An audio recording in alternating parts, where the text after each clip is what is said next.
up, everyone? This is Ben Zinn for NextLevelGuitar.com. Thank you so much for joining me for today's lesson. Look at jamming over this great jam track in the style of one of the all-time greats, Carlos Santana. But it's always a good idea to have a reference point for what the chord progression is that you're playing against. Now, the rhythm guitar track in our jam track is using a B minor chord and an E major chord.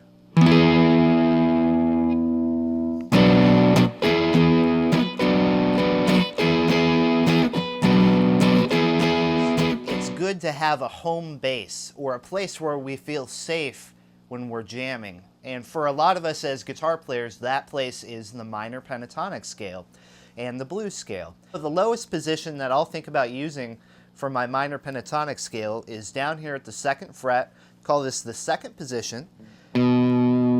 B minor is our overall key, so when we're looking for scales, we're looking to target B as our root note to build our scales up. So here is our first position of minor pentatonic.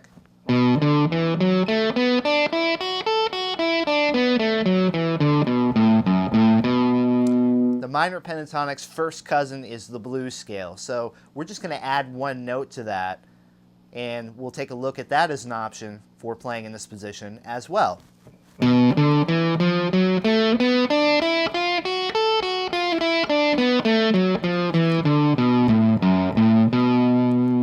But we just want to get comfortable using those two scales and exploring those sounds while we play with the jam track. So let's do that now, and we'll detail a couple of examples that we can use as we're playing in that position.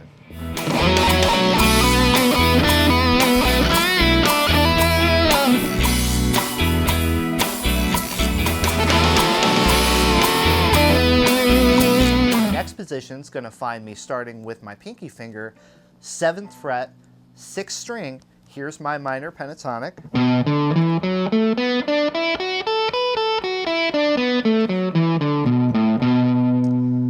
And now if I add the scale from the blues note to the same position.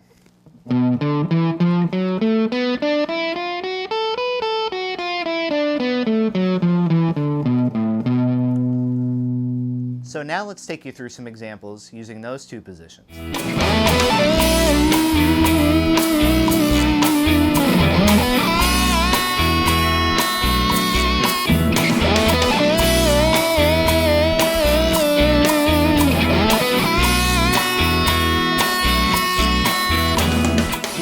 Our next position connected, starting here, 7th fret, 6th string with the index finger this time.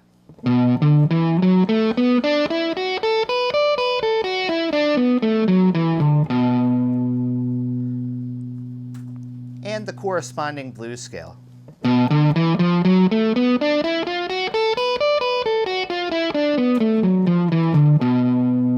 But one of the elements that makes Santana so great is his use of rhythm and phrasing.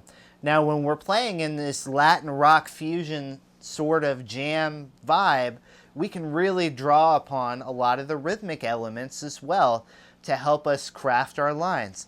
Sometimes it can be as simple as taking 2 or 3 notes from a scale and just creating a nice little rhythmic figure that we can start to bounce between.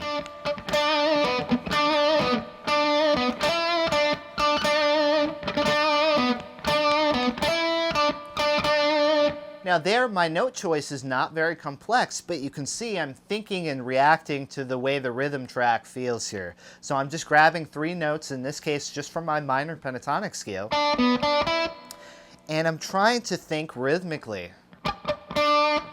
adding in those little ghosted things like you might hear the conga players doing.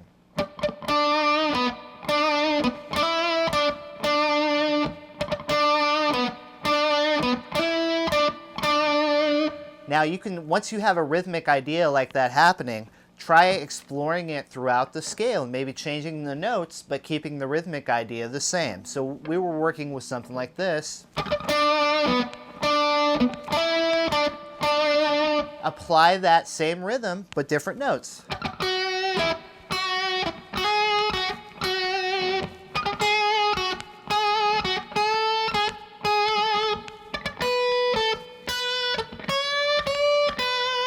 maybe with little variations. And that can take you a long way. You can come up with so many different fragments just by creating a rhythmic idea and exploring different notes. Another great device that you can use when jamming is the concept of unison bends. Again, Santana's the master at this.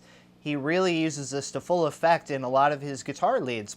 The concept behind a unison bend is to fret one note and bend a note on a lower string up into it to match the pitch. So for example, if I fret this note here, I'm going to find a lower note on a lower string and then bend it up to match that pitch. And I'm going to strike those together, and we get this great sound of two notes being out of tune and then going into tune as you complete the bend.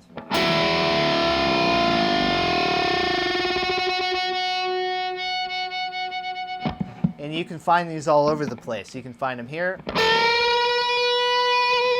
You can take one on a couple of strings and move it around, move it up through your scale shapes.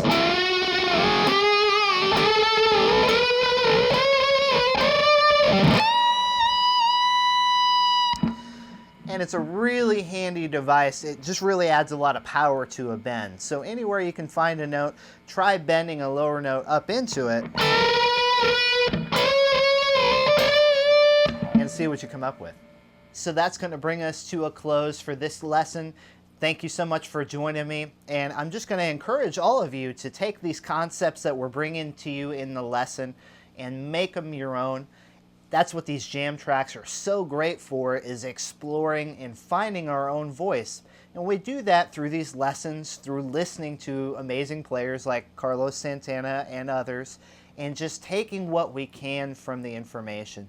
Taking a little bit from what we hear, a little bit from what we're bringing to you in our lessons, and applying it and having fun as we blast it across the jam track. So put on that track, get lost in it, explore. I thank you so much, and I'll see you next time.